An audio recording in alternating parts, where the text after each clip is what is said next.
तो हेलो दोस्तों, कैसे हैं आप सभी लोग।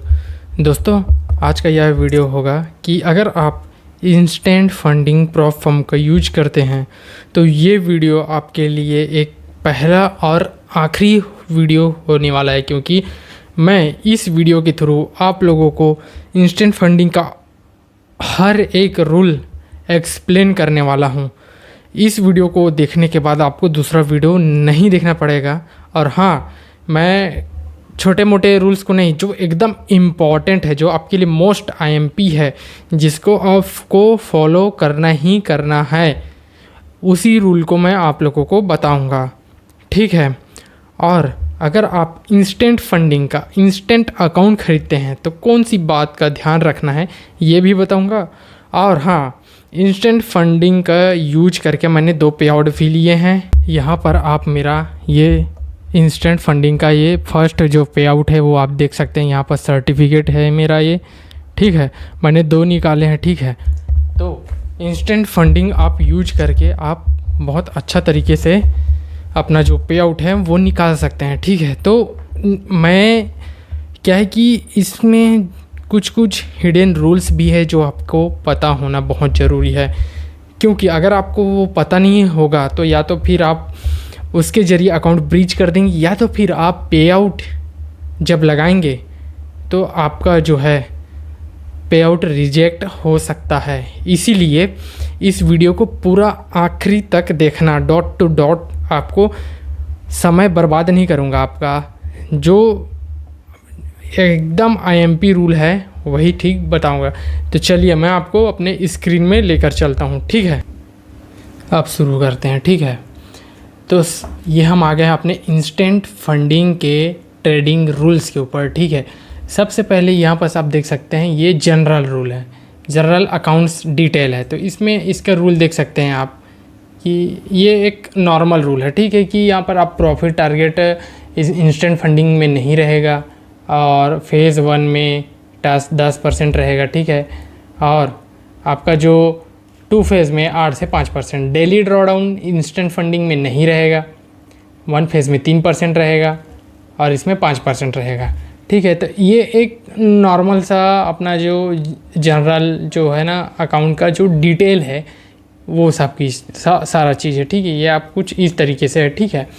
अब इसको हम लोग क्लोज करते हैं। अब देखते हैं नीचे प्रोहिबिटेड स्ट्रेटजी। इसमें मैं आप लोगों को मोटा मोटा बता देता हूँ कि इंस्टेंट बाय और सेल नहीं करना है, हाई फ्रीक्वेंसी ट्रेडिंग। और इसमें क्या है कि अगर आपका, अब मान लीजिए डाउन साइड ट्रेड लिए हैं, उसके बाद तुरंत आपको बाय साइड का ट्रेड पंच नहीं करना है, ठीक है। ये हो गया। उसके बाद आपको क्या नहीं करना है, मार्टिंगल नहीं करना है, यानी कि दोनों तरफ का ट्रेड एक साथ नहीं करना है। आप किसी भी तरीके से एडजस्ट नहीं कर सकते, आप किसी भी तरीके से आप हेज भी नहीं कर सकते, ठीक है। ये इसमें बोला गया है, ठीक है। अब उसके बाद देखते रहना दोस्तों, एकदम इम्पॉर्टेंट ही रूल्स ही बताऊंगा, एकदम आप लोगों को इतना ज़्यादा पढ़ना भी नहीं पड़ेगा, ठीक है। और गेम्बलिंग, ओवर लीवरेजिंग, ये सारा चीज़ कुछ नहीं करना है। न्यूज ट्रेडिंग आप उसमें टिक करके कर सकते हैं, कॉपी ट्रेडिंग भी नहीं करना है, ठीक है। ये सारा चीज़ आपको नहीं करना है। तो अब स्मार्ट ड्रॉडाउन में आते हैं। स्मार्ट ड्रॉडाउन में क्या होता है कि सपोज़ करिए आपका $5000 का अकाउंट है और उसमें 10% का आपका लॉस रहेगा, ठीक है, ओवरऑल लॉस। तो उसमें क्या है कि जैसे ही आप 5% बनाएंगे तो जो स्मार्ट ड्रॉडाउन है वो ऊपर जाकर 5% में चला जाएगा, यानी कि आपका $500 का लॉस रहेगा, उसमें ये जो है ऊपर जाकर $250 में फ़िक्स हो जाएगा, ठीक है। तो अगर आप $250 में आकर टच करेंगे तो वो ब्रीच हो जाएगा, माने कि $5 ये 5% ये अप चला जाएगा और वहीं पर सेट रहेगा, ठीक है। ये स्मार्ट ड्रॉडाउन का पार्ट है, इसमें इतना ही समझिए, इसको ज़्यादा कंझटगिरी नहीं करते हैं, ठीक है। और होल्डिंग पोजीशन, ये सारा चीज़ तो आप उसमें जानते ही हैं क्या नहीं करना है, क्या नहीं करना है। और स्केलिंग का भी अभी बात नहीं करूँगा, ठीक है। और पे पे आउट, हाँ पे आउट का बात करते हैं। पे आउट में आपको इंस्टेंट फंडिंग अकाउंट में पहले 14 दिन आपको वेट करना पड़ेगा, उसके बाद हर वीक विड्रॉल होगा हर 7वें दिन में, ठीक है, हर 7 दिन होने के बाद, ठीक है। और आप किसी भी मेथड में विड्रॉल कर सकते हैं, क्रिप्टो हो, राइज हो, ठीक है। अब मिनिमम थ्रेशोल्ड, यहाँ पर आप ध्यान देना, मिनिमम थ्रेशोल्ड जो बोल रहा है $25। आपको सबसे पहले अगर आप इंस्टेंट फंडिंग का अकाउंट लेते हैं, जो फंडेड अकाउंट होता है, वो अगर आप लेते हैं तो आपको पहले 5% बनाना पड़ेगा। जैसे कि अगर आप $5000 का इंस्टेंट फंडिंग अकाउंट लेते हैं तो उसमें 5% यानी कि कितना हो गया, 5% अपना हो गया $250। $250 आपको बनाना ही पड़ेगा। उसके बाद ये अनलॉक होगा, उसके बाद आप हर $25 में आप विड्रॉवल कर सकते हैं, ठीक है। ये इम्पॉर्टेंट है, याद रखना।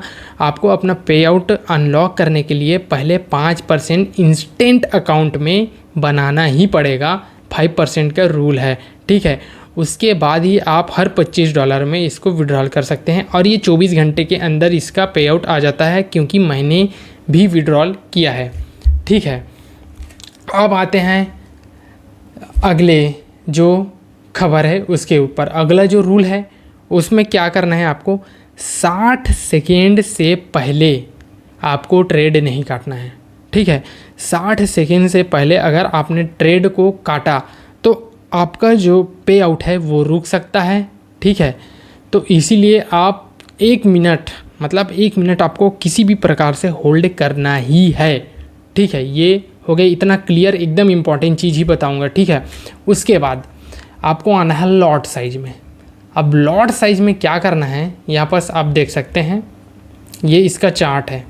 अब लॉट साइज में अगर आप इंस्टेंट फंडिंग का लेते हैं, इंस्टेंट अकाउंट, तो देख सकते हैं फॉरेक्स में अगर $5000 का लेते हैं तो आप फॉरेक्स में 2 लॉट ले सकते हैं, कमोडिटी में 1.15 का ले सकते हैं और इंडेक्सेस में 1 लॉट ले सकते हैं और क्रिप्टो में 1.25, ठीक है।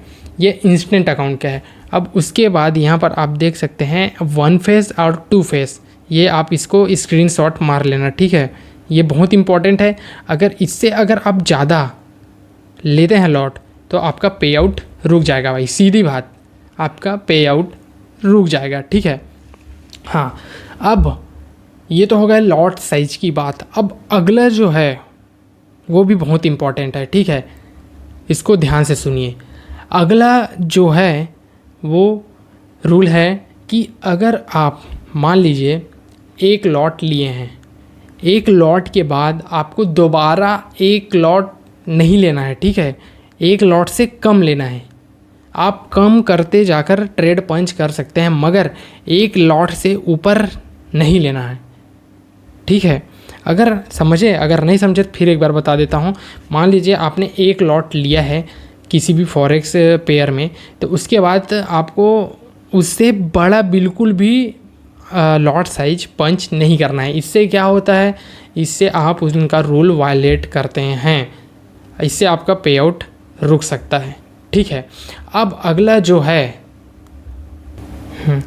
अगला जो रूल है दोस्तों पे आउट के ऊपर। पे आउट के ऊपर भी मैं आप लोगों को बता देता हूँ कि अगर आप पे आउट लेना चाहते हैं, अगर आप इंस्टेंट अकाउंट में पे आउट लेना चाहते हैं, ठीक है, तो आपको इसमें 2 कंडीशन है। या तो आपको 40% रूल इसको फॉलो करना होगा ऑन डिमांड पे आउट लेने के लिए, और दूसरा है या तो ये बोलेगा कि 5% आप बनाइए, उसके बाद आपका $25 आप विड्रॉल कर सकते हैं। यहाँ पर आप लोगों को कंफ्यूज होंगे, मुझे पता है। मैं जब इंस्टेंट फंडिंग का अकाउंट लिया उसमें मुझे ये 40% रूल नहीं मांगा, ठीक है।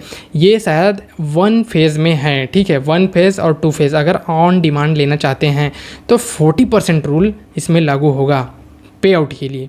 अब 40% रूल क्या होता है, इसको बहुत आसान शब्दों में मैं बता रहा हूँ। 40% जो रूल है इसमें आपको आपके अकाउंट बैलेंस के बेस में आपको 40% नहीं करना है, ठीक है। आपको प्रॉफिट के ऊपर 40% से ज़्यादा नहीं बनाना है। सपोज़ करिए आपका $5000 का अकाउंट है, उसमें आपने $300 का प्रॉफिट किया है, आप टुकड़े टुकड़े में किया है, ठीक है। तो अगर आप टुकड़ों टुकड़ों में किया है तो $300 का 40% यानी कि $120 से ज़्यादा आपका जो है प्रॉफिट नहीं होना चाहिए। जो बेस्ट प्रॉफिट है, जो बड़ा प्रॉफिट है, वो आपके टोटल प्रॉफिट के 40% से ज़्यादा नहीं होना चाहिए, ठीक है। अब $300 मान लीजिए आपने टोटल प्रॉफिट किया, तो $300 में $120 से ज़्यादा नहीं होना चाहिए। $100 हो जाएगा चलेगा, 75, 80, 100, 110 तो चलेगा, लेकिन आपका बेस्ट ट्रेड $120 से ज़्यादा नहीं होगा। इससे क्या होगा कि आपको फिर जब पे आउट का करेंगे तो वो पे आउट रुक जाएगा, या तो फिर इसका समाधान है कि आपको और ज़्यादा प्रॉफिट करना पड़ेगा उसको मैनेज करने के लिए। तो ये तो हो गया 40% कंसिस्टेंसी रूल का, ठीक है। अब ड्रॉ डाउन का रूल तो आप लोगों को पता ही है, ऑन डिमांड का भी मैं बता दिया, अकाउंट लिमिटेशन रूल का भी बता देता हूँ कि $600K से बैलेंस ज़्यादा नहीं जाएगा आपका। इसमें 400 चैलेंज अकाउंट और 200 का 2 अकाउंट रख सकते हैं, ठीक है। अब सिंपल भाषा में मैं आप लोगों को बता देता हूँ कि 40% रूल वही बेस्ट ट्रेड 40% से ज़्यादा नहीं होना चाहिए। और ये पे आउट भी मैं आप लोगों को सारा जो इम्पोर्टेंट है वही चीज़ मैंने आप लोगों को बताया है, ठीक है। वही 60% वाला रूल याद रखना, 60 सेकेंड वाला रूल याद रखना, लॉट साइज को याद रखना, हाँ यही सब चीज़ है, इन्हीं बस को याद रखना है। उसके बाद आप अपना जो भी पे आउट लेंगे आपको कोई भी किसी भी प्रकार का प्रॉब्लम नहीं होगा, ठीक है। तो यही तक था दोस्तों। अगर वीडियो समझ आया तो लाइक करना, अगर नहीं समझ आया होगा तो मुझे कमेंट करना, मैं कमेंट में आपको समझा दूंगा, ठीक है। तो ठीक है, मिलते हैं अगले वीडियो में। Thank you.